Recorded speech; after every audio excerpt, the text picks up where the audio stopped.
Hello नमस्कार प्यारे साथियों, कैसे हैं आप सभी। तो मैं केएस नवाल आप सभी का आपके अपने परिवार SWN परिवार पर हार्दिक स्वागत करता हूं।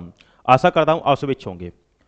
तो प्यारे साथियों, आरआरबी टेक्नीशियन का चाहे आपका पीसीएम वाली पोस्ट हो चाहे आपकी आईटीआई वाली पोस्ट हो, तो साथियों आपने देखा होगा कि आपकी कट ऑफ आपकी कितनी जा सकती है। आपने सभी पे आपका चेक कर लिया होगा कि रैंक आईक्यू हो, चाहे आपका रैंक मित्रा हो, चाहे आपका और भी जितने आपके यूट्यूब वगैरह चैनल हैं, सभी ने आपका डाटा बता दिया है कितना भी कट ऑफ देखने को मिल सकती है कितना नहीं। अब इसमें आगे आपका बात कर लेते हैं आपका कि नॉर्मलाइजेशन में जो होता है, क्या नॉर्मलाइजेशन जो मिलता है वो गड़बड़ी के अनुसार मिलता है। जो आपका नॉर्मलाइजेशन वाली जो प्रक्रिया है वो नॉर्मलाइजेशन गड़बड़ी के अनुसार मिलता है, यानी कि उसमें धांधली वगैरह हो जाती है, इस वजह से नॉर्मलाइजेशन मिलता है। क्या इसमें प्रक्रिया होती है कि नॉर्मलाइजेशन कोई ज़्यादा मिल जाए, किसी को कम मिल जाए, एक ही शिफ्ट है और वही सेम शिफ्ट है, सेम ही दिन है, किसी को ज़्यादा मिलेगा किसी को कम मिलेगा। एक्यूरेसी भी आपको देखने को मिलता है। एसएससी के जीडी के एग्जाम में तो आपने देखा होगा, यूपीएससी एग्जाम में आप देखोगे, या और भी एग्जाम आपके हुए हैं उनमें भी आपने देखा होगा।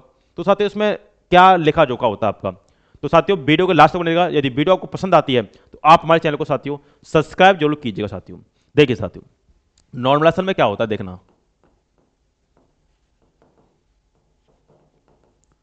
नॉर्मलाइजेशन में एक चीज ध्यान रखिएगा, ऐसा हो जाता है, किसी एक बच्चे का कल कमेंट आया था कि आपका जो पैसे सबसे ज्यादा देगा उसको नॉर्मलाइजेशन सबसे ज्यादा मिलेगा, तो पैसे ज्यादा देगा उसको नॉर्मलाइजेशन सबसे ज्यादा मिलेगा।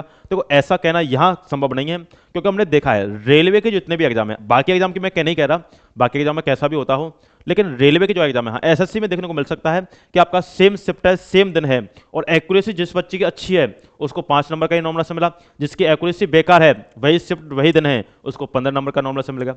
तो वहां हम कह सकते हैं कि इसमें गड़बड़ी होती है नॉर्मलाइजेशन में, क्योंकि नॉर्मलाइजेशन का एक कोई प्रक्रिया उन्होंने निर्धारित नहीं कर रखी है, नहीं उनको बताया जाता है आपका भाई उजागर कर दे कि नॉर्मलाइजेशन इस तरीके से मिलता है, तो एक तरीका हो जाता है। क्या इसमें अब मामला गड़बड़ी का मामला बन सकता है। तो ध्यान रखना, वैसे रेलवे में अभी तक जो आपका देखा गया है,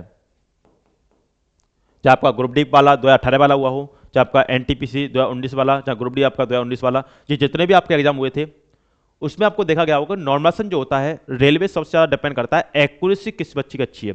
जिसकी एक्यूरेसी अच्छी है उसको नॉर्मलाइजेशन अच्छा मिलता है, जिस शिफ्ट का एवरेज कम है उसको नॉर्मलाइजेशन मिलता है, जिस बच्चे ने क्वेश्चन अच्छी लेवल के अटेम्प्ट किए हैं यानी कि बढ़िया क्वेश्चन अटेम्प्ट किए हैं उसको नॉर्मलाइजेशन मिलता है। तो एक प्रक्रिया होती है, तो नॉर्मलाइजेशन इस आधार पर मिलता है। बाकी मैंने आपको बताया था शिफ्ट कौन सी हार्ड थी कौन सी नॉर्मल थी। देखो सभी बच्चों के अपने अपने ऊपर होता है। मैं यदि किसी शिफ्ट का कह दूं कि ये हार्ड है, तो हार्ड जो शिफ्ट है आपका वो 23 तारीख की फर्स्ट शिफ्ट बताई जा रही है, तो इस 23 तारीख की फर्स्ट शिफ्ट सभी के अनुसार बताई जा रही है, ऐसा कोई नहीं कि इसमें कोई बोले। हाँ 23 तारीख की जो तीनों ही शिफ्ट रहेंगे उनको बढ़िया फायदा मिलेगा, ये ध्यान रखना। क्यों? क्योंकि 23 तारीख की शिफ्ट है और फर्स्ट सेकंड थर्ड तीनों ही शिफ्ट है, तो तीनों शिफ्टों को बढ़िया फायदा मिलेगा, क्योंकि स्टार्टिंग की शिफ्ट में बढ़िया फायदा होता है। लास्ट वाली शिफ्ट यदि हार्ड ज्यादा है तो भी फायदा होता है, वरना आपका लास्ट वाली शिफ्टों को फायदा नहीं होता है। इस बात का भी आप ध्यान रखिएगा, जिक्र कीजिएगा इस बात की। बाकी आपका नॉर्मलाइजेशन मैंने आपको बता दिया, भाई ज्यादा हेरा फेरी नहीं होगी। नॉर्मलाइजेशन यदि इजी शिफ्ट को यदि बिल्कुल जीरो मिले तो आपका हार्ड शिफ्ट को आपका नॉर्मलाइजेशन जो मिल सकता है वो 5 से 6 नंबर, मैंने आपको बताया था 5 से 6 नंबर।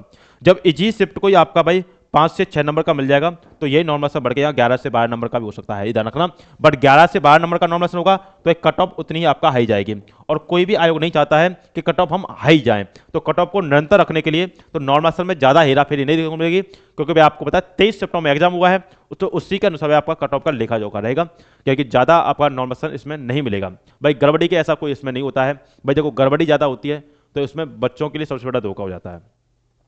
जो पढ़ने वाले बच्चे हैं जिन्होंने बढ़िया तरीके से मेहनत की है उनके लिए बहुत नुकसान हो जाता है कि आपने बढ़िया तरीके से मेहनत करके आए और कोई नॉर्मलाइजेशन लेकर के ही सिलेक्शन ले गया और आप नॉर्मलाइजेशन में रह गए।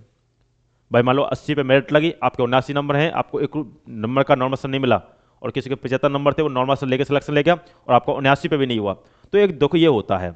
हाँ यहाँ फिर हम कह सकते हैं कि इसमें गड़बड़ी हो रही है, क्योंकि ये उजागर नहीं करती आपका आयोग कि हम नॉर्मलाइजेशन किस आधार पर दे रहे हैं, किस बेस पर हम नॉर्मलाइजेशन दे रहे हैं। तो ये यहाँ एक गड़बड़ी होती है, ध्यान रखना। ठीक साथियों, बाकी ऐसा कोई दिक्कत आती नहीं नॉर्मलाइजेशन में, बढ़िया तरीके से कंपनी आयोग जो आपका रेलवे में तो मेरे हिसाब से बढ़िया नॉर्मलाइजेशन मिलता है और बढ़िया तरीके से कंपनियां देती हैं। एसएससी वगैरह में ऐसा देखने को मिलता है कि आपका नॉर्मलाइजेशन में कुछ गड़बड़ी वगैरह देखने को मिलती है। ठीक साथियों, चलेगा जी, इससे आगे आपसे नेक्स्ट वीडियो में मिलेंगे। तो यहाँ तक के लिए धन्यवाद। God bless you. जय हिंद, जय भारत साथियों।